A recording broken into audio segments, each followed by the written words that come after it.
राम राम मंडळी, माझं नाव श्रद्धा कैलास पगार आणि लग्नानंतर श्रद्धा मयूर सूर्यवंशी. तर मी एक छोटीशी आर्टिस्ट आहे. माझ्या आर्ट रिलेटेड व्हिडिओज मी माझ्या चॅनलवर पोस्ट करत असते. ते तुम्ही पाहिले नसतील तर चॅनलला नक्की व्हिजिट करून त्या व्हिडिओज नक्की बघा. आणि आज मी इथे चालू करते एक फोटो पॉईंट सिरीज. तर त्या फोटो पॉईंट सिरीजमध्ये मी माझ्या घरात जिन्याजवळ एका कोऱ्या भिंतीवर पानं रेखाटून घेतली आहेत. ते पानं तुम्हाला आता स्पष्ट नसतील तरी ते पुढे जाऊन स्पष्ट होतील. आणि या पानांना मला 3D इफेक्ट द्यायचा आहे. तर तो 3D इफेक्ट देण्यासाठी मी वॉलपुट्टीचा वापर केला आहे. सर्वात पहिले मी वॉलपुट्टी घेतली, फेविकॉल घेतलं आणि थोडं पाणी घेतलं. एका खाली कंटेनरमध्ये मी आधी फेविकॉल टाकून घेतलं. त्यानंतर त्यात वॉलपुट्टी घेतली आणि गरजेनुसार मी त्यात पाणी टाकत गेली. एक खूप जास्त पातळ नाही किंवा खूप जास्त दाट नाही अशी मी पेस्ट त्याची बनवून घेतली. चॅनलवर संवाद साधण्याचा हा माझा पहिलाच एक्सपिरियन्स आहे. शिवाय वॉलपुट्टी सुद्धा मी भिंतीवर पहिल्यांदाच वापरली आहे.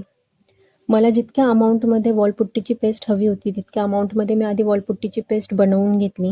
त्यानंतर एका प्लास्टिकच्या बॅगमध्ये मी त्या वॉलपुट्टीची पेस्ट भरून घेतली, जेणेकरून मला एका कोनचा आकार भेटेल आणि ती वॉलपुट्टी मला भिंतीवर लावायला सोपं जाईल. कोन तयार झाल्यानंतर मी त्याच्या पुढे एक कट लावून घेतला आणि नंतर मी ती वॉलपुट्टी भिंतीवर लावायला सुरुवात केली. पानांच्या कडेला मी वॉलपुट्टी लावायला सुरुवात केली. जसे जसे मी पानं रेखाटले होते तसे तशी मी वॉलपुट्टी लावून घेतली. त्यानंतर एका जाड अशा ब्रशने मी त्यावर ब्रशच्या साहाय्याने स्ट्रोक्स देऊन घेतले, ज्यामुळे मला 3D इफेक्ट भेटायला मदत झाली. वॉलपुट्टीची ही पेस्ट खूप जास्त पातळ चालत नाही किंवा खूप जास्त दाटही चालत नाही हे मला आत्ताच समजलं, कारण की वॉलपुट्टी वापरण्याचा हा माझा पहिलाच एक्सपिरियन्स होता. तर मंडळी, मी आजपर्यंत माझ्या चॅनलवरती वेगवेगळ्या प्रकारच्या माझ्या आर्ट रिलेटेडच्या व्हिडिओज पोस्ट केलेल्या आहेत. शिवाय मी एडिट केलेले व्हिडिओज सुद्धा मी पोस्ट केलेले आहेत. ते जर तुम्ही बघितले नसतील तर तुम्ही एकदा चॅनलला व्हिजिट करून तेवढं बघून घ्या.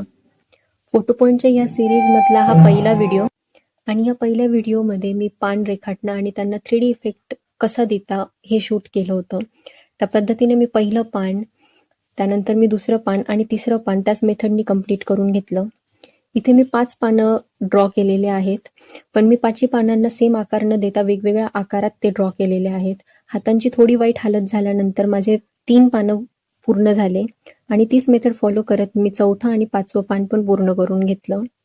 तर आता माझे पानं काढून पूर्ण झाले आहेत. तर तुम्ही आता मला सांगा की मी 1, 2, 3, 4, 5 अशा प्रकारे या पानांना जे नंबर दिले आहेत त्या नंबरप्रमाणे मी कोणत्या पानाला कोणता कलर देऊ हे मला कमेंट करून तुम्ही कळवा.